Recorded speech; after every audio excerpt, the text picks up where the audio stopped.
প্রিয় মুসলিম এবং অমুসলিম ভাই ও বোনেরা, আসসালামু আলাইকুম ওয়া রাহমাতুল্লাহি ওয়া বারাকাতুহু। আমাদের স্রষ্টা মহান আল্লাহ তাআলার দয়া, শান্তি ও রহমত আপনাদের সবার উপরে বর্ষিত হোক। এই অনুষ্ঠানে স্বাগতম। Ramzan a date with doctor Zakir. আমি আপনাদের হোস্ট ইউসুফ চেম্বার্স। আর আজকে আমাদের অনুষ্ঠানে আলোচনার টপিক রমজান, পবিত্র কোরআনের মাস, পর্ব ১। আসসালামু আলাইকুম। ওয়ালাইকুম আসসালাম রহমতুল্লাহ বারাকাতুহু। রমজান, পবিত্র কোরআনের মাস, এই টপিকটাও খুব গুরুত্বপূর্ণ। আর আজকের এই পর্বে আপনার কাছে আমার প্রথম প্রশ্ন, যথারীতি এই প্রশ্নটাও হলো একটা শব্দের সংজ্ঞা নিয়ে। আপনি কি ব্যাখ্যা করে বলবেন, যাতে আমাদের অমুসলিম দর্শকদেরও বুঝতে সুবিধা হয় যে আরবি শব্দ কোরআন এর অর্থটা আসলে কি? আলহামদুলিল্লাহ, ওয়াসসালাতু ওয়াসসালাম আলা রাসূলিল্লাহ ওয়া আলা আলিহি ওয়া সাহবিহি আজমাইন, আম্মা বাদ। আউযু বিল্লাহি মিনাশ শাইতানির রাজীম, বিসমিল্লাহির রহমানির রহিম। রব্বি ইশরাহ লি সাদরি ওয়া ইয়াসসির লি আমরি ওয়াহলুল উকদাতাম মিন লিসানি ইয়াফকাহু কাওলি। এই কোরআন শব্দটার মূল আরবি শব্দ হচ্ছে কারআ, যার মানে পড়া অথবা পাঠ করা। আর কোরআন মানে হচ্ছে পড়া বা পাঠ করা।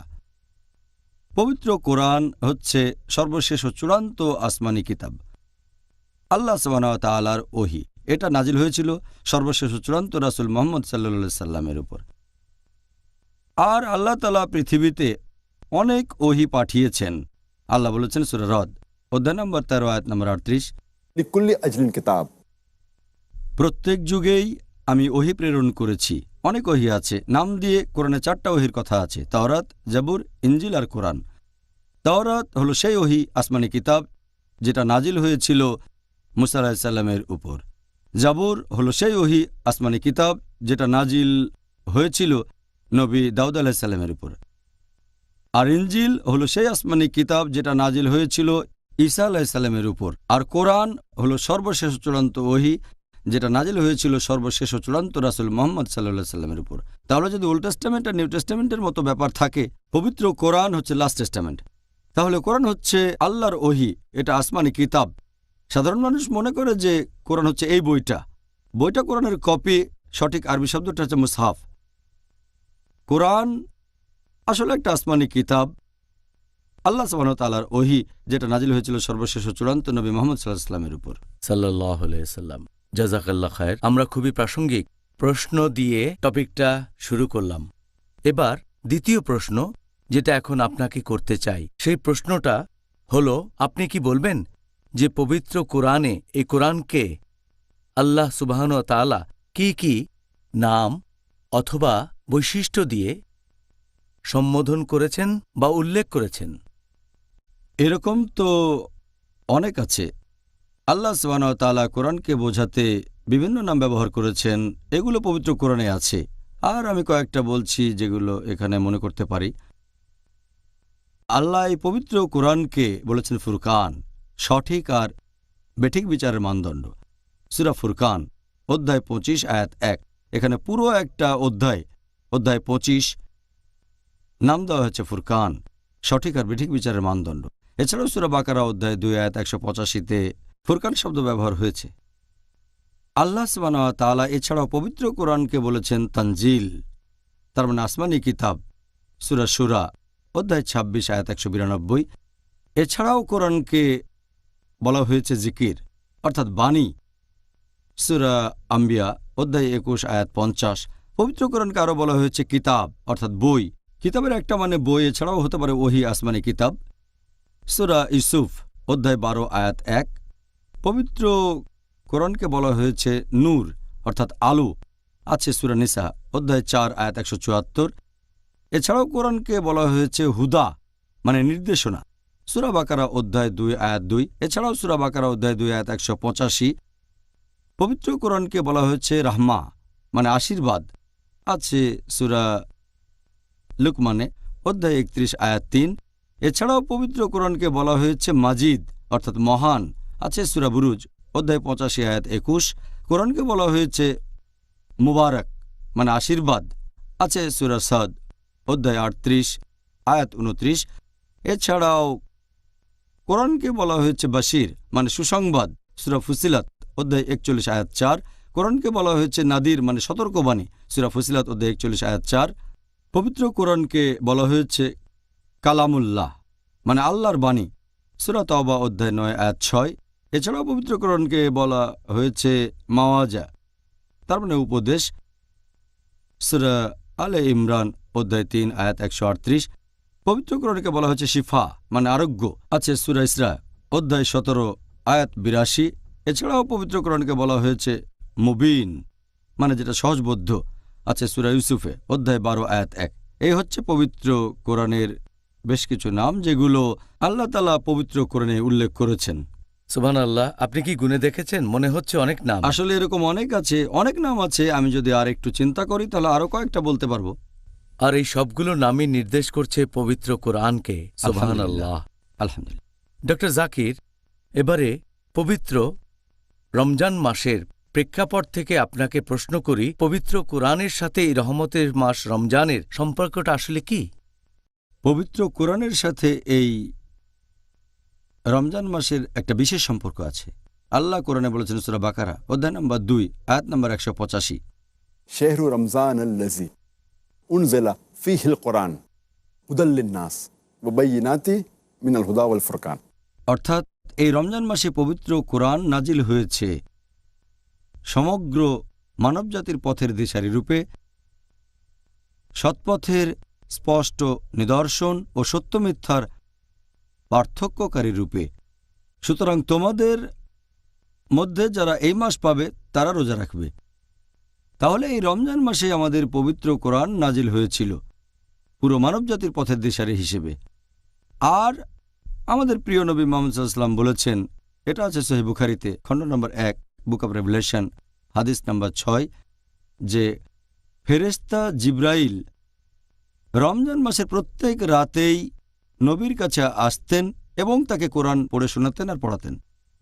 তাহলে এটা বিশেষ মাস যে ফেরেশতা জিবরাইল তিনি রমজান মাসের প্রত্যেক রাতে আসতেন আর নবীকে এই কোরআন পড়াতেন।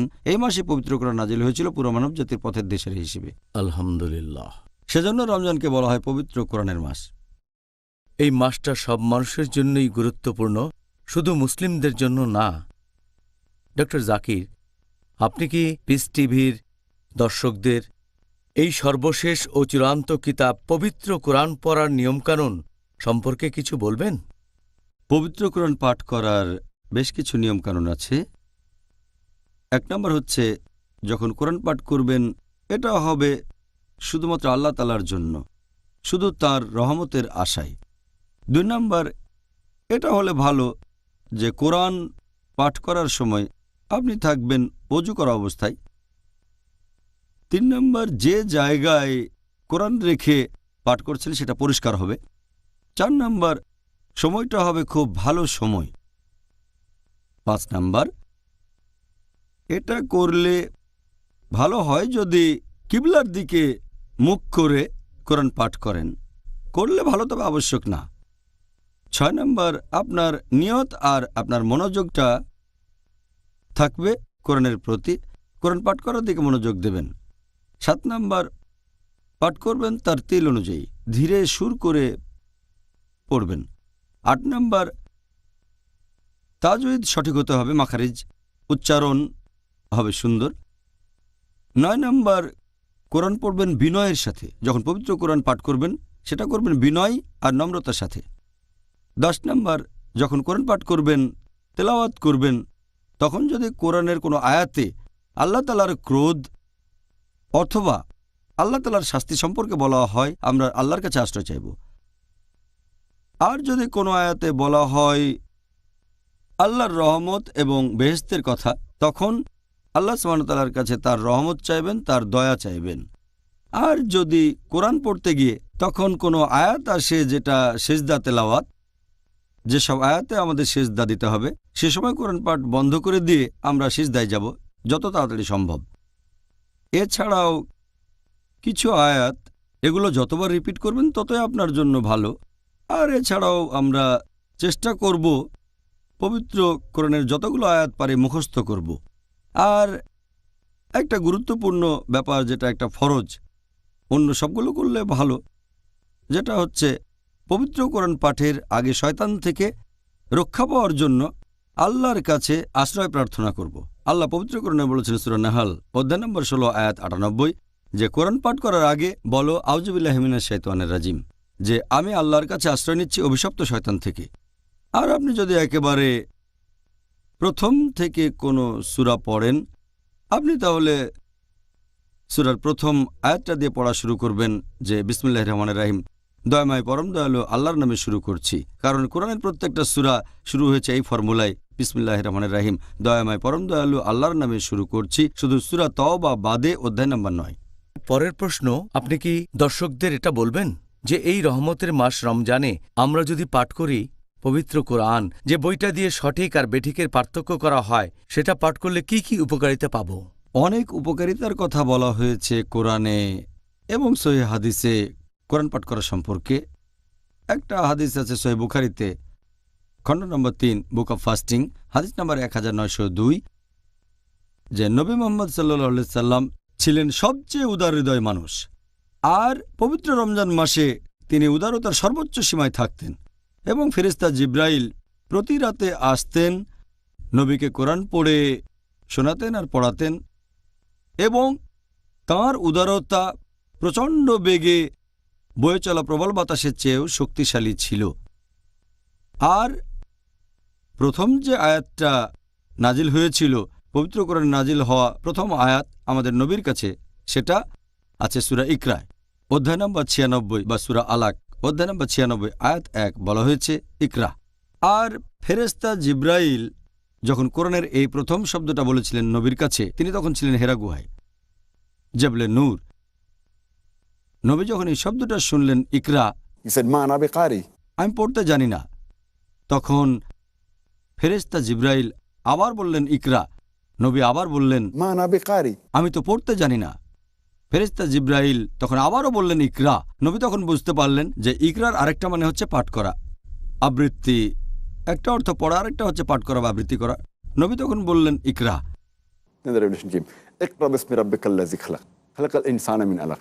পড়ো, পাঠ করো তোমার প্রতিপালকের নামে, যিনি সৃষ্টি করেছেন, যিনি মানুষকে সৃষ্টি করেছেন জোকের মতো ঝুলে থাকা বস্তু থেকে। তাহলে পাঠ করা গুরুত্বপূর্ণ, তবে প্রতিপালকের নামে পাঠ করা আরও বেশি গুরুত্বপূর্ণ। আর এই পবিত্র কিতাব পাঠ করলে অনেক উপকারিতা আছে। আমাদের প্রিয় নবী বলেছেন, এই হাদিসটা আছে তিরমিজিতে, হাদিস নাম্বার 2910। সেখানে আমাদের প্রিয় নবী বলেছেন যে তোমরা আল্লাহর এই কিতাবের যতগুলো অক্ষর পাঠ করবে এই পবিত্র কোরআন থেকে, সেজন্য রহমত পাবে। আর প্রত্যেক রহমত সেটার সমান হচ্ছে 10টা হাসানাত, 10টা আশীর্বাদ। আল্লাহর এই কিতাব পাঠ করলে প্রত্যেক অক্ষরের জন্য পুরস্কার পাবে, প্রত্যেক পুরস্কার সমান 10 হাসানাত। আর আলিফ লাম মিম, এটা একটা অক্ষর না, আলিফ একটা অক্ষর, লাম একটা অক্ষর, মিম আর একটা অক্ষর, তাহলে 10 যোগ 10 যোগ 10, আপনি 30টা আশীর্বাদ পাবেন যদি বলেন আলিফ লাম মিম। আর আমাদের প্রিয় নবী বলেছেন, এটা আছে সহিহ বুখারীতে, খণ্ড নম্বর 6, হাদিস নাম্বার 5027, নবী বলেছেন, "Khayrukum man ta'allama al-Qur'ana wa 'allamahu." তোমাদের মধ্যে সবচেয়ে সেরা হলো সে যে কোরআন পাঠ করে আর অন্যদের শেখায়, যে নিজে কোরআন শেখে আর অন্যকে শেখায়। তার মানে কোরআন শেখা এবং অন্যকে শেখানো দুটোই যথেষ্ট গুরুত্বপূর্ণ। আমাদের প্রিয় নবী মুহাম্মদ সাল্লাল্লাহু আলাইহি সাল্লাম বলেছেন, এটা আছে সহিহ মুসলিমে, খণ্ড নম্বর 2, বুক অব সালাহ, হাদিস নাম্বার 1757, যে পবিত্র কোরআন পাঠ করলে সেটা সেই লোকের মধ্যস্থতাকারী হিসেবে রোজ কিয়ামতের দিন কাজ করবে। কোরআন আপনার মধ্যস্থতাকারী হবে রোজ কিয়ামতের দিনে, শেষ বিচারের দিনে। এছাড়া আরও একটা সহিহ হাদিস আছে মুসনাদ আহমদে, খণ্ড নম্বর 2, হাদিস নম্বর 6625, বলা হয়েছে যে রোজা এবং কোরআন মধ্যস্থতাকারী হিসেবে কাজ করবে রোজ কিয়ামতের দিনে, শেষ বিচারের দিনে। আর রোজা তখন আল্লাহকে বলবে যে এই লোক আমার কারণে বিরত থেকেছে পানাহার থেকে আর আকাঙ্ক্ষা থেকে, তাই আমি এর পক্ষে মধ্যস্থতা করছি। আর কোরআন তখন বলবে যে এই লোক আমার জন্য নিদ্রা ত্যাগ করেছে, তাই আমি এর পক্ষে মধ্যস্থতা করব শেষ বিচারের দিনে। তাহলে কোরআন শেষ বিচারের দিনে মধ্যস্থতাকারী হিসেবে কাজ করবে। পবিত্র কোরআনে সূরা আবাসা অধ্যায় নম্বর ৮০ আয়াত ৩৪ থেকে ৩৭ বলা হয়েছে যে সেই দিন, রোজ কিয়ামতের দিন, তার মানে শেষ বিচারের দিনে, সেই দিন মানুষ পলায়ন করবে তার ভাই হতে। সে তখন চিন্তা করবে না তার মা অথবা বাবাকে নিয়ে, অথবা স্ত্রী বা সন্তান নিয়ে। সে চিন্তা করবে না তার বাবা, তার মা, ভাই বা স্ত্রী বা সন্তানের কথা। সে তখন নিজেকে নিয়ে এত বেশি চিন্তিত থাকবে যে সে তখন অন্য মানুষকে নিয়ে চিন্তা করতে পারবে না। এটা হবে রোজ কিয়ামতের দিনে, পুনরুত্থানের দিবসে। প্রত্যেকেই শুধু নিজেকে নিয়ে চিন্তা করবে, আর কোরআন কাজ করবে মধ্যস্থতাকারী হিসেবে। এটা আছে সহিহ বুখারীতে খণ্ড নম্বর 6 হাদিস নম্বর 5011। একজন সাহাবা কোরআন পাঠ করছিলেন, ঘোড়া বাঁধা আছে দুটো রশিতে। তখন সাহাবা দেখলেন মেঘ নেমে আসলো আর ঘোড়াটা খুব ভয় পেয়ে গেল।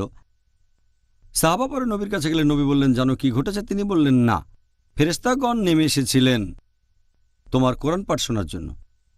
আরেকটা হাদিস সহিহ বুখারীতে খণ্ড নম্বর 6 হাদিস নাম্বার 5018 বলা হয়েছে, এক সাহাবা কোরআন পাঠ করছেন, তখন দেখলেন যে একটা মেঘ নেমে আসলো, সেখানে অনেক আলো জ্বলছে। তিনি বাইরে এসে ব্যাপারটা দেখলেন, তারপর নবীর কাছে গেলেন। আর নবী বললেন, তুমি কি জানো সেটা কি ছিল? তারপর নবী বললেন, ওই মেঘে করে ফেরেশতাগণ নেমে এসেছিলেন তোমার কোরআন পাঠ শোনার জন্য। যদি তুমি পড়ে যেতে, তারা সেখানে থাকতেন ভোর পর্যন্ত, লোকজন সেটা দেখতে পেত, তারপরে তারা মিলিয়ে যেতেন। আরও একটা হাদিস আছে সহিহ মুসলিমে খণ্ড নম্বর 2 বুক অব সালাহ হাদিস নাম্বার 1757। যদি দুটো সূরা পড়ো, তার মানে সূরা বাকারা এবং সূরা আলে ইমরান, তাহলে নেমে আসবে দুটো মেঘ বা দুটো চাঁদোয়া অথবা দুটো পাখির ঝাঁক, তোমার মধ্যস্থতাকারী হবে। এছাড়া আরও একটা হাদিস আছে সহিহ মুসলিমে হাদিস নাম্বার 6518।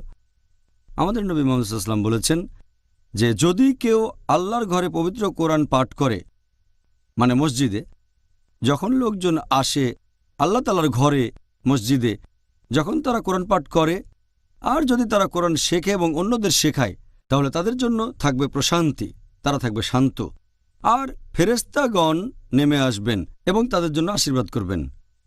আরও একটা হাদিস আছে সহিহ বুখারীতে খণ্ড 6 হাদিস নাম্বার 4474। আমাদের নবী মুহাম্মদ সাল্লাল্লাহু আলাইহি ওয়াসাল্লাম একজন সাহাবাকে বলেছেন, তখন তারা মসজিদের ভেতরে, যে আমি তোমাকে কোরআনের শ্রেষ্ঠ সূরাটার কথা বলবো মসজিদ থেকে যাওয়ার আগে। কিছুক্ষণ পরে নবী যখন মসজিদ থেকে বেরিয়ে যাচ্ছেন, সাহাবা মনে করিয়ে দিলেন, পবিত্র কোরআনের কোন সূরাটা সবচেয়ে সেরা, সেটাকে আমাকে বলবেন। নবী বললেন, আলহামদুলিল্লাহি রাব্বিল আলামিন, তার মানে সূরা ফাতিহা, কোরআনের এই 7টা আয়াত। আরও একটা হাদিস আছে সহিহ বুখারীতে খণ্ড 6 হাদিস নাম্বার 5009। আমাদের নবী মুহাম্মদ সাল্লাল্লাহু আলাইহি ওয়াসাল্লাম বলেছেন যে যদি কেউ সূরা বাকারার শেষ 2 আয়াত পাঠ করে রাতের বেলায়, সে নিরাপদে থাকবে। প্রিয় নবী মুহাম্মদ সাল্লাল্লাহু আলাইহি ওয়াসাল্লাম বলেছেন, আছে সহিহ মুসলিমে খণ্ড নম্বর 2 বুক অব সালাহ হাদিস নাম্বার 1766। নবী বলেছেন, যদি কেউ সূরা কাহফের প্রথম 10টা আয়াত মুখস্থ করে, সে তাহলে দাজ্জাল থেকে নিরাপদে থাকবে। আর ঠিক এর পরের হাদিস সহিহ মুসলিম খণ্ড নম্বর 2 বুক অব সালাহ হাদিস নাম্বার 1767। যদি কেউ সূরা কাহফের শেষ 10 আয়াত মুখস্থ করে, সে তাহলে দাজ্জাল থেকে নিরাপদে থাকবে। আরও একটা হাদিস আছে সহিহ মুসলিমে খণ্ড নম্বর 2 বুক অব সালাহ হাদিস নাম্বার 1768। আমাদের প্রিয় নবী মুহাম্মদ সাল্লাল্লাহু আলাইহি ওয়াসাল্লাম বলেছেন যে, হে আবু মনজির, তুমি কি জানো পবিত্র কোরআনের সবচেয়ে শ্রেষ্ঠ আয়াত কোনটা? তিনি বললেন যে আল্লাহর রাসূল সবচেয়ে ভালো জানেন। নবী আবার প্রশ্ন করলেন, হে আবু মঞ্জির, তুমি কি জানো পবিত্র কোরআনের সবচেয়ে শ্রেষ্ঠ আয়াত কোনটা? নবী তারপর পড়া শুরু করলেন আয়াতুল কুরসি। আল্লাহু লা ইলাহা ইল্লাল হাইয়ুল কাইয়্যুম লা তাখুযুহু সিনাতুন ওয়া লা নাওম। তারপর নবী বললেন, কোরআনের জ্ঞান নিয়ে তুমি আরও তৃপ্তিকর হবে। কোরআনের সবচেয়ে শ্রেষ্ঠ আয়াত আয়াতুল কুরসি, সূরা বাকারা অধ্যায় নম্বর 2 আয়াত 255। আর এটা আছে সহিহ মুসলিমে খণ্ড নম্বর 2 বুক অব সালাহ হাদিস নাম্বার 1774। নবী বলেছেন যে দুটো সূরা নাজিল করা হয়েছে যেগুলো আগে কেউ দেখেনি অথবা শোনেনি। আর সূরা দুটো হচ্ছে সূরা ফালাক এবং সূরা নাস। আমি আশ্রয় চাচ্ছি উষার স্রষ্টার কাছে। কুল আউযু বিরাব্বিল ফালাক, আর কুল আউযু বিরাব্বিন নাস। বলো আমি আশ্রয় চাচ্ছি মানুষের প্রতিপালকের কাছে। এই দুটো সূরা হচ্ছে মুআদাতাইন, আর আপনাকে রক্ষা করবে শয়তান থেকে। এই হচ্ছে পবিত্র কোরআন পড়া বা পাঠ করার কিছু উপকারিতা। এছাড়াও পবিত্র কোরআনে আরও অনেক আয়াত আছে, অনেক সহিহ হাদিস আছে যেখানে কোরআন পাঠের উপকারিতার কথা বলা হয়েছে। আলহামদুলিল্লাহ। আলহামদুলিল্লাহ, এটা পুরোপুরি সত্যি যে পুরো পৃথিবী জুড়ে মানুষ সবচেয়ে বেশি যে বইটা পড়ে সেটা হচ্ছে এই পবিত্র কোরআন। আলহামদুলিল্লাহ, আলহামদুলিল্লাহ। পৃথিবী জুড়ে অনেক মানুষ পবিত্র কোরআন পাঠ করেন, আর তাদের বেশিরভাগই আরব নন। দুর্ভাগ্যজনকভাবে অনেকেই এই আরবি ভাষা আসলে বুঝতেই পারেন না বেশিরভাগ কথাই। তাহলে তারা কোরআন পাঠ করছেন কিছু না বুঝেই। অনেক জায়গায় দেখা যায়। এখন আমরা মুসলিম ভাই বোনদের কিভাবে উৎসাহিত করব যাতে তারা কোরআন পড়বেন অর্থ বুঝে, যাতে করে তারা কোরআন পাঠ করার উপকারিতা আরও বেশি পরিমাণে গ্রহণ করতে পারে? আপনি ঠিকই বলেছেন যে পবিত্র কোরআনের অনেক উপকারিতা এক নাগাড়ে বলে যেতে পারবো। কোরআনের অনেক উপকারিতা আছে, কয়েকশো হবে। পবিত্র কোরআন হচ্ছে পৃথিবীর সবচেয়ে পজিটিভ বই। এটা মানবতার ঘোষণাপত্র। এটা হচ্ছে দয়া এবং জ্ঞানের ঝর্ণাধারা। এটা হচ্ছে অমনোযোগীদের জন্য সতর্কবাণী, বিপথগামীর পথনির্দেশ, আর সন্দেহবাদীদের জন্য নিশ্চয়তা। এটা নিপীড়িতের সান্ত্বনার বাণী আর হতাশাগ্রস্তদের আশার আলো। এটা কিভাবে সম্ভব যে কোরআনের উপকারিতাগুলো পাব যদি আমরা কোরআন না পড়ি, যদি কোরআনের অর্থ না বুঝি, যদি আয়াতগুলো নিয়ে চিন্তাভাবনা না করি, যদি কোরআনের আয়াতগুলো জীবনে প্রয়োগ না করি, সেগুলো প্র্যাকটিস না করি? আর আপনি ঠিকই বলেছেন, পৃথিবীতে যে বইটা সবচেয়ে বেশি পড়া হয় সেটা হচ্ছে কোরআন। তবে দুর্ভাগ্যজনকভাবে না বুঝে সবচেয়ে বেশি পড়া বইটাও এই কোরআন। এটা খুবই দুর্ভাগ্যজনক হবে যদি কেউ কোরআনের কাছে এসে খালি হাতে ফিরে যায়, আত্মার উন্নতি না হয়, হৃদয় নাড়া না দেয়, জীবন না বদলায়। উপকারিতা পেতে গেলে কোরআন পাঠের পাশাপাশি এটাও আবশ্যিক যে কথাগুলো বুঝতে পারবেন। আপনি কোরআনের আয়াতের অর্থ নিয়ে চিন্তাভাবনা করবেন, সেই নির্দেশগুলো প্রয়োগ করবেন যেগুলো আল্লাহ মানুষ জাতিকে দিয়েছেন, সেগুলো প্র্যাকটিস করবেন। আমরা দেখি দু ধরনের মানুষ মুসলিমদের মাঝে। কিছু লোক মনে করে শুধু কোরআন পড়াটাই যথেষ্ট, আবার অনেকে মনে করে পাঠ করা গুরুত্বপূর্ণ না, অর্থটাই গুরুত্বপূর্ণ। আল্লাহ পবিত্র কোরআনে বলেছেন সূরা নিসা অধ্যায় নম্বর 4 আয়াত নম্বর 171, লা তাগলু ফি দীনিকুম। তোমরা দিনের ব্যাপারে বাড়াবাড়ি করো না। কোরআন পাঠ করলে উপকারিতা পাবেন, তবে অর্থ বুঝলে আরও কয়েক গুণ বেশি উপকারিতা পাবেন। আল্লাহ কোরআনে বলেছেন সূরা আনকাবুত অধ্যায় নম্বর 29 আয়াত নম্বর 45, আল্লাহ বলেছেন, আবৃত্তি করো কিতাব থেকে যা তোমার প্রতি প্রত্যাদেশ করা হয়েছে। তার মানে কোরআনের আয়াতগুলো পাঠ করতে হবে। উতলু মা উইয়া ইলাইকা মিনাল কিতাবি। আবৃত্তি করো কিতাব থেকে যা তোমার প্রতি প্রত্যাদেশ করা হয়। আল্লাহ আরও বলেছেন সূরা বাকারা অধ্যায় নম্বর 2 আয়াত নম্বর 242, এটা কোরআনে বেশ কয়েকবার আছে। লাল্লাকুম তাকিলুন। তারা কি বুঝতে পারে না? তার মানে এই বইয়ের কথা আপনি বুঝতে পারবেন। আর এটাও খুব গুরুত্বপূর্ণ যে আমরা বইটার কথাগুলোর অর্থ বুঝব, পাঠ করব, তার পাশাপাশি এর অর্থ বুঝব। কোরআন পাঠ করলে আপনি অনেক উপকার পাবেন, এ ব্যাপারে আগে বলেছি। আমাদের প্রিয় নবী বলেছেন, এই সহিহ হাদিসটা আছে তিরমিজিতে, হাদিস নাম্বার 2910, যে আল্লাহ তাআলার কিতাব কোরআন পাঠ করলে প্রত্যেক অক্ষরের জন্য তুমি পুরস্কার পাবে। প্রত্যেক পুরস্কারে থাকবে 10টা আশীর্বাদ।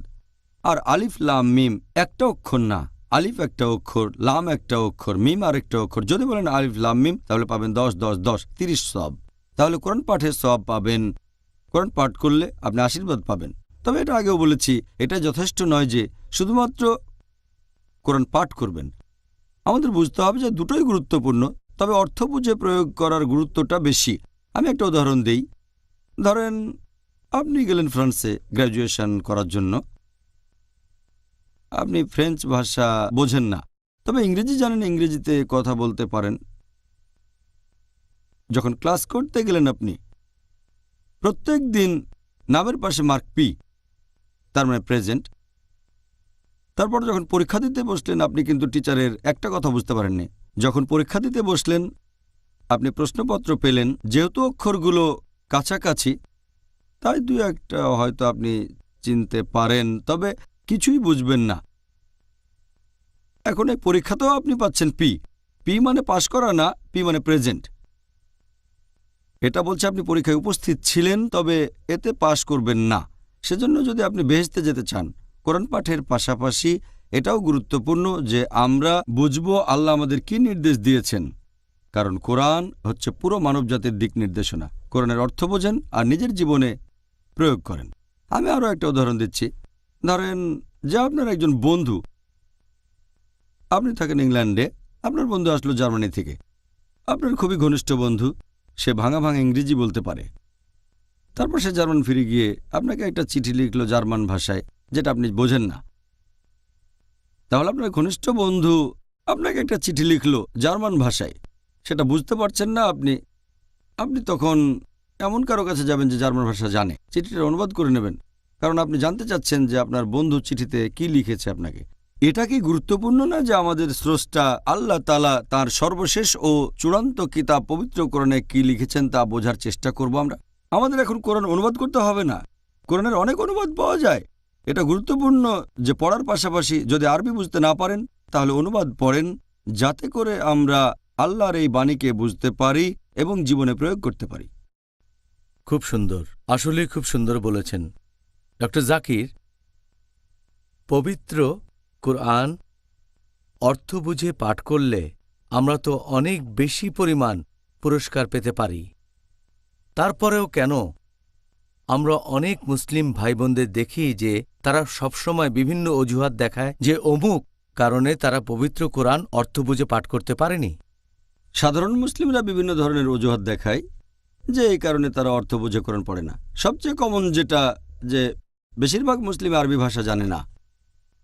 আপনি হয়তো জানেন যে পৃথিবীর 1/5 বেশি মানুষ, 20%-এর বেশি মানুষ, পৃথিবীর প্রায় 150 কোটি মানুষ, মোট 630 কোটির ভেতরে এরা হচ্ছে মুসলিম। তবে এদের মধ্যে 80%-এরও বেশি আরবি ভাষা বুঝতে পারে না। মুসলিমদের মধ্যে আনুমানিক 15%-এর মতো হচ্ছে আরব, সামান্য কয়েকজন নন আরব তারা আরবি ভাষা জানেন। তাহলে মুসলিমদের মধ্যে 80%-এরও বেশি মানুষ আরবি ভাষা জানে না। সবচেয়ে কমন অজুহাত হচ্ছে আমরা আরবিতে কথা বলতে বা বুঝতে পারি না। এখন প্রত্যেকটা মানুষ অন্তত পক্ষে 2 বা 3টা ভাষা জানে। কেউ 3টা জানে, কেউ 4টা জানে, আবার কেউ ভাষাবিদ। তবে যখন কোনো শিশু জন্মায়, সে তখন কোনো ভাষাই জানে না। তবে সে তার মায়ের ভাষা শেখে পরিবারের সবার সাথে কথা বলার জন্য। সে তার নিজের এলাকার ভাষা শেখে যাতে কথা বলতে পারে বন্ধুদের সাথে। সেই ভাষা শেখে যে ভাষায় লেখাপড়া করে। প্রত্যেক মানুষ অন্ততপক্ষে 2 বা 3টা ভাষা জানে। এটা কি গুরুত্বপূর্ণ নয় যে আমরা সেই ভাষা শিখব যে ভাষায় সর্বশেষ ও চূড়ান্ত কিতাব পাঠিয়েছেন আমাদের স্রষ্টা আল্লাহ সুবহানাহু ওয়া তাআলা? অনেক লোক বলে যে নতুন একটা ভাষা শেখা খুব কঠিন যখন বয়স বেড়ে যায়। তবে ভালো কাজের জন্য বয়স কখনো বাধা হয়ে দাঁড়ায় না। এ কথায় আমার ডক্টর মরিস বুকাইলির কথা মনে পড়ে গেল। ডক্টর মরিস বুকাইলি একজন ফ্রেঞ্চ। তাকে দেওয়া হয়েছিল ফ্রেঞ্চ একাডেমি অ্যাওয়ার্ড মেডিসিনের ক্ষেত্রে। তিনি পরীক্ষা করেছিলেন একটা মমি, ফারাও মেরনেফটা। তার সমাধি ছিল ভ্যালি অফ কিংসে। তিনি যখন মিশরে গেলেন পরীক্ষা নিরীক্ষা করার জন্য, সেখানে একজন মুসলিম বলল, তোমরা মমি পেয়েছে, এতে অবাক হওয়ার কিছু নেই। কথা কোরআনে বলা আছে সূরা ইউনূস অধ্যায় নম্বর 10 আয়াত 92 যে আল্লাহ তাআলা ফেরাউনের দেহ রক্ষা করবেন পরবর্তীকালের জন্য নিদর্শন হিসেবে। বুকাইলি অবাক হলেন যে এত পুরনো বইতে কিভাবে এমন কথা থাকতে পারে, যেগুলো জানলাম কিছুদিন আগে যে ফেরাউনের দেহ রক্ষা করা হবে। এরপরে তিনি পবিত্র কোরআনের অনুবাদ পড়লেন, আর কোরআনের অনুবাদ পড়ে তিনি এতটাই মুগ্ধ হলেন যে সরাসরি আরবিতে পবিত্র কোরআন পড়তে চাইলেন। তারপর আরবি ভাষা শিখলেন তিনি। তখন তার বয়স 50। চিন্তা করেন, একজন অমুসলিম আরবি ভাষা শিখছেন যাতে কোরআন বুঝতে পারেন ভালোভাবে। তারপর তিনি একটা বই লিখলেন, বাইবেল, কোরআন ও বিজ্ঞান। খুব বিখ্যাত একটা বই। বয়স কখনো বাধা হয় না নতুন কোনো ভাষা শেখার ক্ষেত্রে। তবে এটাও সত্যি যে সবার আগ্রহ ডক্টর মরিস বুকাইলির মতো তীব্র না। আব্দুল মজিদ দরিয়াবাদীর মত অনুযায়ী তিনি বলেছেন, যে বইটা অনুবাদ করা সবচেয়ে কঠিন সেটা হচ্ছে কোরআন। এই বই অনুবাদ করা সবচেয়ে কঠিন, কারণ পবিত্র কোরআনের ভাষা এটা খুব বিশুদ্ধ, অতিক্রম করা যায় না, ধরাছোঁয়ার বাইরে, সবার উপরে। এটা মহান, খুবই পবিত্র। আর অনেক সময় দেখবেন একটা আরবি শব্দ তার অর্থ অনেকগুলো। পবিত্র কোরআনের একটা আয়াত হয়তো অনেকভাবেই সেটার বিভিন্ন অর্থ করা যায়। সাধারণ মানুষ পড়লে এক দৃষ্টিভঙ্গি, বিজ্ঞানী দেখবে আরেক দৃষ্টিভঙ্গিতে। এখন এটাই হলো পবিত্র কোরআনের সৌন্দর্য। তাই আরবিতে পড়া সবচেয়ে ভালো। তবে যারা আরবি ভাষায় কথা বলতে বা বুঝতে পারে না, আলহামদুলিল্লাহ অনেক শেখ আছেন, অনেক আলেম আছেন, অনেক বিশেষজ্ঞ যারা পৃথিবীর বিভিন্ন প্রধান ভাষায় পবিত্র কোরআনের অনুবাদ করেছেন। বিশেষজ্ঞগণ পৃথিবীর বেশিরভাগ প্রধান ভাষাতেই কোরআনের অনুবাদ করেছেন। যদি আরবি ভাষা বুঝতে না পারেন তাহলে সে ভাষায় কোরআন পড়েন যে ভাষাটা আপনি সবচেয়ে ভালো বোঝেন। যদি ইংরেজি ভালো বোঝেন ইংরেজি অনুবাদ পড়েন, যদি ফ্রেঞ্চ বোঝেন তাহলে ফ্রেঞ্চ পড়েন, জার্মান বুঝলে জার্মান পড়েন, বাংলা বুঝলে বাংলাতে পড়েন। সেই ভাষাতেই পড়েন যেটা সবচেয়ে ভালো বোঝেন। এটা গুরুত্বপূর্ণ যে সেই ভাষায় কোরআন পড়ব যেটা সবচেয়ে ভালো বুঝি। এটা কোনো অজুহাত না যে আরবি জানি না, সে ভাষায় পড়েন যেটা ভালো বোঝেন। আর আলহামদুলিল্লাহ পৃথিবীর বেশিরভাগ প্রধান ভাষায় আমরা পবিত্র কোরআনের অনুবাদ এখন পড়তে পারি। পবিত্র কোরআনের অনুবাদ পৃথিবীর বেশিরভাগ প্রধান ভাষাতে পাওয়া যাবে। এছাড়াও মুসলিমরা আরও অনেক অজুহাত দেয় যে তারা ব্যবসার কাজে ব্যস্ত থাকে, চাকরিতে অথবা লেখাপড়ায়, তাই পবিত্র কোরআনের অনুবাদ পড়তে পারে না। আমাদের অনেকেই হয়তো স্কুলে যায় অথবা ভার্সিটিতে যায় বা কলেজে। আমরা এই স্কুল কলেজে বা ভার্সিটিতে অনেক বছর কাটাই, আর আমরা সেখানে বিভিন্ন ধরনের বই পড়ি আর মুখস্থ করি, কিন্তু পবিত্র কোরআন পড়ার মতো সময় নেই। কোরআন পড়তে কতখানি সময় লাগবে আপনার? যদি আপনি কোরআনের অনুবাদ পড়েন আর একটু দ্রুত পড়েন তাহলে পুরো কোরআন পড়তে মাত্র কয়েকটা দিন লাগবে। যদি আপনি প্রতিদিন কোরআনের এক পারা পড়েন তাহলে সময় লাগবে 1 মাস। তারপরও অজুহাত দেখায় হাতে সময় নেই। আপনি একটা সার্টিফিকেট পাবেন স্কুল অথবা কলেজ থেকে, সেটা দিয়ে এই দুনিয়ায় কাজ হতে পারে নাও পারে। অনেক মানুষ আছে যারা গ্র্যাজুয়েট কিন্তু বেকার। আর তারপর আখিরাতে যদি এই শিক্ষা আপনাকে আল্লাহর কাছাকাছি না নিয়ে যায় সেটা তাহলে আখিরাতে মূল্যহীন।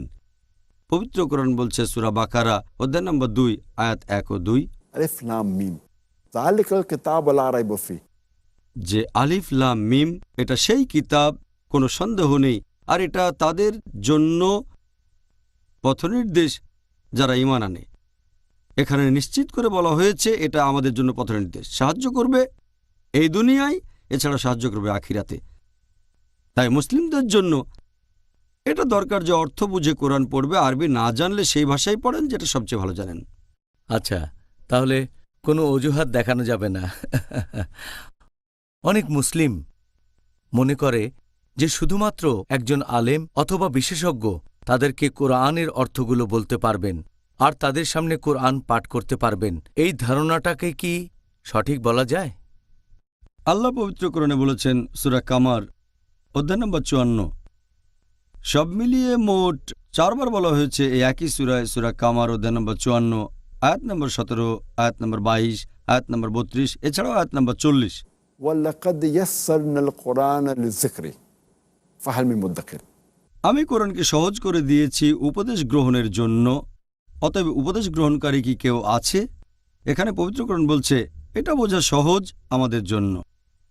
আবার কিছু লোক বলে কোরআন শুধু বিশেষজ্ঞদের জন্য। কথাটা পরস্পর বিরোধী। তাদের কথা বিশ্বাস করবেন নাকি আল্লাহ সুবহানাহু ওয়া তাআলার কথা বিশ্বাস করবেন? আল্লাহ পবিত্র কোরআনে বলেছেন সূরা হিজর অধ্যায় নম্বর 15, আয়াত নম্বর 1, আলিফ লাম র। এগুলো আসমানি কিতাবের আয়াত যা সবকিছু পরিষ্কার করে। তার মানে এতে সবকিছু স্পষ্ট হয়। এতে করে একজন মানুষ সহজে বুঝতে পারে। তবে একই সময়ে আল্লাহ কোরআনে আরও বলেছেন সূরা নাহাল অধ্যায় নম্বর 16, আয়াত নম্বর 43, এছাড়াও সূরা আম্বিয়া অধ্যায় নম্বর 21, আয়াত নম্বর 7, ফাসআলু আহলা যিকরি ইন কুনতুম লা তা'লামুন।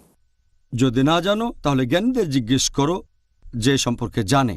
না জানলে জ্ঞানীদেরকে জিজ্ঞেস করো, একজন আলেমকে জিজ্ঞেস করো।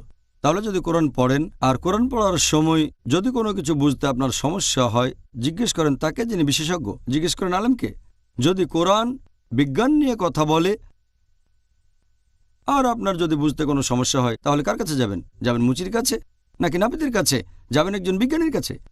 যদি কোরআন মেডিসিন নিয়ে কথা বলে, যাবেন একজন ডাক্তারের কাছে। তারপর বোঝার চেষ্টা করবেন কোরআনের এই কথার অর্থ কী। একইভাবে যদি জানতে চান নজুলে কোরআনের বিশেষ কিছু আয়াতের অর্থ, তাহলে যাবেন একজন আলেমের কাছে যিনি পড়েছেন দারুল উলুমে হয়তো 7 বছর বা 14 বছর। তিনি এই ব্যাপারে একজন বিশেষজ্ঞ। কোরআন বলছে যদি না জানো, যদি সন্দেহ থাকে, জিজ্ঞেস করো তাকে যে এই ব্যাপারে জানে। তাহলে কোরআন এসেছে পুরো মানবজাতির জন্য, সাধারণ মানুষের জন্য, পাশাপাশি বিশেষজ্ঞদের জন্য।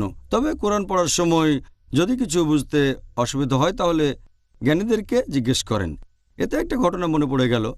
অনেক বছর আগের কথা, 70 দশকের শেষের বা 80 প্রথম দিকে বেশ কয়েকজন আরব তারা কোরআনের এই আয়াত মেনে চলে যে যদি না জানো এমন কাউকে জিজ্ঞেস করো যে জানে। তারা পবিত্র কোরআনের সেই আয়াতগুলো নিল আর সেই সহিহ হাদিস যেগুলো কথা বলছে ভ্রূণবিদ্যা নিয়ে, তারপর এগুলো সব দেখালো তারা প্রফেসর কিথমুরকে। আর সেই সময়ে 70-এর শেষ বা 80 প্রথম দিকে প্রফেসর কিথমুর পৃথিবীর মধ্যে ভ্রূণবিদ্যার উপরে সবচেয়ে সেরা বিশেষজ্ঞদের একজন। তিনি তখন ডিপার্টমেন্ট অব অ্যানাটমির বিভাগীয় প্রধান ছিলেন কানাডার ইউনিভার্সিটি অব টরন্টোতে। তাকে যখন দেখানো হলো কোরআনের আয়াতগুলো, সাথে ইংরেজি অনুবাদও ছিল, তখন এই ব্যাপারে তার মতামত জানতে চাওয়া হলো। তিনি বললেন কোরআনে ভ্রূণবিদ্যার উপরে যেসব কথাগুলো বলা হয়েছে তার বেশিরভাগই আধুনিক বিজ্ঞানের সাথে পুরোপুরি মিলে যায়, আর এগুলো আমরা জেনেছি কিছুদিন আগে। তবে এখানে কিছু আয়াত আছে এগুলোকে আমি সঠিক বলতে পারছি না, আবার বেঠিকও বলতে পারছি না, কারণ আমি নিজেই এই সম্পর্কে জানি না। এরকম দুটো আয়াত হচ্ছে কোরআনে নাজিল হওয়া প্রথম আয়াতগুলো, সূরা ইকরা বা সূরা আলাক অধ্যায় নম্বর 96 আয়াত 1 ও 2 বলা হয়েছে ইকরা বিসমি রাব্বিকাল্লাযী খালাক খালাকাল ইনসানা মিন আলাক। পড়ো, পাঠ করো, ঘোষণা করো তোমার প্রতিপালকের নামে যিনি সৃষ্টি করেছেন, যিনি সৃষ্টি করেছেন মানুষকে জোকের মতো ঝুলে থাকা একটা বস্তু থেকে। আরবি শব্দ আলাকা মানে যেটা ঝুলে থাকে, আরেকটা অর্থ জোকের মতো বস্তু। প্রফেসর কিথমুর বললেন আমি এটা জানি না যে ভ্রূণের প্রাথমিক অবস্থা কেমন থাকে। ভ্রূণ মানে মানব সন্তান যখন প্রাথমিক অবস্থায় মায়ের গর্ভে থাকে। ভ্রূণবিদ্যা হচ্ছে মানুষ জন্মানোর সেই বিদ্যা নিয়ে চর্চা। তিনি বললেন আমি জানি না প্রাথমিক অবস্থায় মানব ভ্রূণ একটা জোকের মতো দেখায় কিনা। তিনি পরীক্ষাগারে গেলেন আর খুব শক্তিশালী মাইক্রোস্কোপ দিয়ে ভ্রূণের আকৃতি পর্যবেক্ষণ করে দেখলেন, একটা জোকের ছবির সাথে মিলিয়ে দেখলেন। তিনি এই দুটোর হুবহু সাদৃশ্য দেখে অবাক হলেন। তারপরে কোরআনের আয়াত আর সহিহ হাদিস দেখার পরে তিনি বললেন যে সেখানে তাকে অনেক প্রশ্ন করা হয়েছিল, 80টারও বেশি প্রশ্ন করা হয়েছিল। তিনি তখন বললেন এই প্রশ্নগুলো যদি আমাকে করা হতো 30 বছর আগে, 80 প্রথম দিকের কথা, তাহলে আমি অর্ধেকের বেশি প্রশ্নের উত্তর দিতে পারতাম না। ভ্রূণবিদ্যা হচ্ছে মেডিসিনের একটা শাখা যেটা উন্নত হয়েছে কিছুদিন আগে। আর তিনি বললেন যে তার এটা মানতে কোনো রকম আপত্তি নেই যে এই বই হচ্ছে আল্লাহ সুবহানাহু ওয়া তাআলার বাণী, মহান সৃষ্টিকর্তার বাণী। আর নবী মুহাম্মদ সাল্লাল্লাহু আলাইহি সাল্লাম হলেন এই সৃষ্টিকর্তা প্রেরিত রাসূল। তিনি পরে এই ব্যাপারে আরও তথ্য জানালেন, তারপর লিখলেন একটা নতুন বই, দ্য ডেভেলপিং হিউম্যান, যেটা আমি নিজেও পড়েছি যখন মেডিকেল কলেজে ছাত্র ছিলাম ফার্স্ট ইয়ারে। সাবজেক্ট ছিল অ্যানাটমি। বইটা 3য় এডিশন। সেটা সেই বছরে একজন রচয়িতার লেখা শ্রেষ্ঠ মেডিকেল বই হিসেবে পুরস্কারও পেল। আমি আরও একটা উদাহরণ দিচ্ছি। আপনি যদি কোনো মেশিন কেনেন, সেটার সাথে পাবেন একটা ইনস্ট্রাকশন ম্যানুয়াল। মেশিন যত জটিল হবে, ইনস্ট্রাকশন ম্যানুয়ালও তত জরুরি হবে।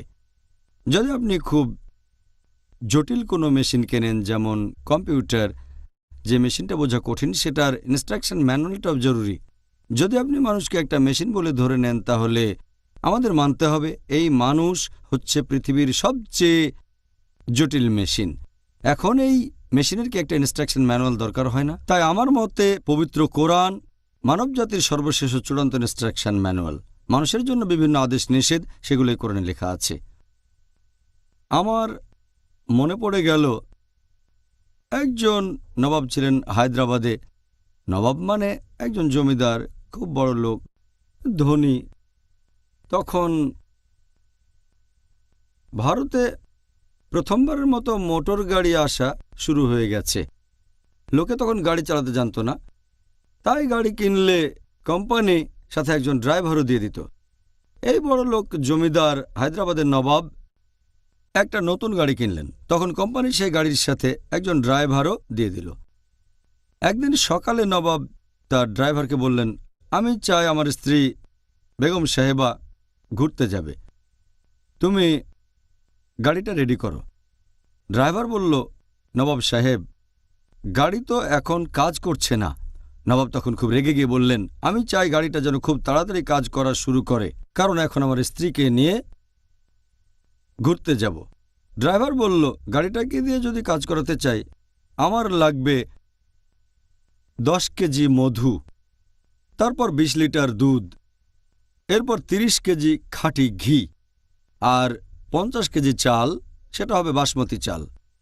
তখন নবাব সাহেব তাকে দিলেন 10 কেজি মধু, 20 লিটার দুধ, 30 কেজি খাঁটি ঘি আর 50 কেজি বাসমতি চাল। ড্রাইভার সেগুলো নিয়ে তার স্ত্রীকে দিল। তার কয়েক মিনিট পরে গাড়িটা কাজ করা শুরু করলো। আমার প্রশ্ন হচ্ছে, ধরেন এখনকার আপনার ড্রাইভার বলল যে তার লাগবে 10 কেজি মধু, 20 লিটার দুধ, 30 কেজি খাঁটি ঘি, 50 কেজি বাসমতি চাল।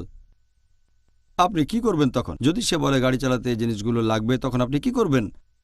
তাকে চাকরি থেকে বাদ দিয়ে দেবেন। কারণ এখন গাড়ি মেরামত করতে না পারলেও আমরা অন্তত এটা জানি যে গাড়ি চালাতে মধু লাগে না দুধ, চাল, ঘি। গাড়ি চলে গ্যাসে অথবা পেট্রোল দিয়ে। আর সেজন্য আমরা হয়তো গাড়ি মেরামত করতে জানি না, তবে বেসিক মেকানিজমটা জানি। এখন প্রত্যেকের যদি কোরআন সম্পর্কে বেসিক ধারণা থাকে, তাহলে কেউ বোকা বানাতে পারবে না। তাই কোরআনের অর্থ বুঝতে হবে। গাড়ি নষ্ট হয়ে গেলে 1 বছর বা 6 মাস পরে তাহলে যাবেন মেকানিকের কাছে। কোরআন পড়তে গিয়ে যদি আপনার কোনো কিছু বুঝতে অসুবিধা হয়, তখন জিজ্ঞেস করবেন আপনি এমন কাউকে যিনি সে ব্যাপারে জানেন, তিনি আপনাকে বুঝিয়ে বলবেন কোরআনের কথাটার অর্থ কী। আরেকটা উদাহরণ দিচ্ছি। অনেক মানুষ এভাবে বলে যে কোরআন পড়া দরকার কি, এটার প্রয়োজন নেই, কোরআন পড়বেন শুধু যারা আলেম, সাধারণ মানুষ পড়বে না। তারা এভাবে যুক্তি দেখায় যে আপনার যদি থাকে লার্নার ড্রাইভিং লাইসেন্স, ভারতে বলা হয় কাচ্চা লাইসেন্স, লার্নার লাইসেন্স, আর যদি গাড়িটা নিয়ে কোথাও অ্যাক্সিডেন্ট করেন, পুলিশ তখন আপনাকে অল্প ফাইন করবে। কিন্তু যদি থাকে পার্মানেন্ট লাইসেন্স, স্থায়ী লাইসেন্স, তখন কোনো অ্যাক্সিডেন্ট করলে পুলিশ আপনাকে দ্বিগুণ ফাইন করবে। সেজন্য এটা করলে ভালো। কোরআন পড়া লাগবে না, কোরআনের অর্থ বোঝা লাগবে না। যদি তখন পাপ করেন, আল্লাহ আপনাকে কম শাস্তি দেবেন। যদি আপনি কোরআন পড়েন, পবিত্র কোরআনের অর্থ বোঝেন, তারপর যদি কোনো পাপ করেন, আল্লাহ আপনাকে দ্বিগুণ শাস্তি দেবেন। আমি বলি, আচ্ছা, তর্কের খাতিরে আপনার কথা মানলাম। যদি কারো থাকে টেম্পোরারি লাইসেন্স, লার্নার লাইসেন্স, যদি থাকে কাচ্চা লাইসেন্স, আর যদি অ্যাক্সিডেন্ট করে, সে অর্ধেক শাস্তি পাবে। হয়তো তাকে ফাইন করা হবে 1000 টাকা। কিন্তু যদি কারো থাকে পার্মানেন্ট লাইসেন্স, স্থায়ী লাইসেন্স, আর যদি অ্যাক্সিডেন্ট করে, ফাইন করা হবে দ্বিগুণ, হয়তো 2000 টাকা। তবে একটা ব্যাপার খেয়াল রাখবেন, যে লোকের আছে লার্নার লাইসেন্স আর যে সঠিক ড্রাইভিং শেখেনি, 1 বছরে সে হয়তো অ্যাক্সিডেন্ট করতে পারে সব মিলিয়ে 50 বার। কিন্তু যে লোক সঠিকভাবে ড্রাইভিং শিখেছে আর পার্মানেন্ট লাইসেন্স আছে, সে হয়তো 1 বছরে অ্যাক্সিডেন্ট করতে পারে মাত্র 1 বার। তাহলে যে লোক ড্রাইভিং শিখে পার্মানেন্ট লাইসেন্স নিয়েছে, সে হয়তো 1 বছরে অ্যাক্সিডেন্টের জন্য ফাইন দেবে মাত্র 2000 টাকা। কিন্তু যে লোকের আছে লার্নার লাইসেন্স, সে হয়তো মোট 50 বার অ্যাক্সিডেন্ট করবে আর 1 বছরে ফাইন দেবে 50,000 টাকা। তাই এটাই সবচেয়ে ভালো যে আপনি করবেন একটা পার্মানেন্ট লাইসেন্স। একইভাবে পবিত্র কোরআনের অর্থ বুঝে পড়েন, আল্লাহ সুবহানাহু ওয়া তাআলার নির্দেশগুলো আপনার জীবনে প্রয়োগ করেন, তাহলে আপনার পাপ আর ভুল করার সম্ভাবনা কম থাকবে। যদি অর্থ বুঝে পড়েন, বলবেন না যে কোরআন পড়বেন শুধুমাত্র আলেমগণ। প্রত্যেক মানুষেরই উচিত অর্থ বুঝে পবিত্র কোরআন পাঠ করা আর আল্লাহ তাআলার নির্দেশগুলো নিজের জীবনে প্রয়োগ করা। সর্বশেষ চূড়ান্ত আসমানি কিতাব যেটা নাজিল হয়েছিল সর্বশেষ চূড়ান্ত নবী মুহাম্মদ সাল্লাল্লাহু আলাইহি ওয়াসাল্লামের উপর। ভাই ও বোনেরা, ডক্টর নায়েকের উত্তরগুলো শুনে আমি যেমন মুগ্ধ, ঠিক তেমনি খুশি হয়েছি। যার টপিক ছিল রমজান, পবিত্র কুরআনের মাস। আশা করি আপনারাও অনুষ্ঠান দেখে আমার মতোই মুগ্ধ হয়েছেন। আজকে সবগুলি যুক্তি আর কারণ দেখলাম যে কেন আমরা কোরআন পড়ব, অর্থ বুঝে পাঠ করব আর পবিত্র কোরআনকে ভালোবাসব, কোরআনকে শ্রদ্ধা করব। আগামীকাল আবার দেখা হবে। পর্ব 2, পবিত্র রমজান, পবিত্র কোরআনের মাস। আসসালামু আলাইকুম ওয়া রাহমাতুল্লাহি ওয়া বারাকাতুহু।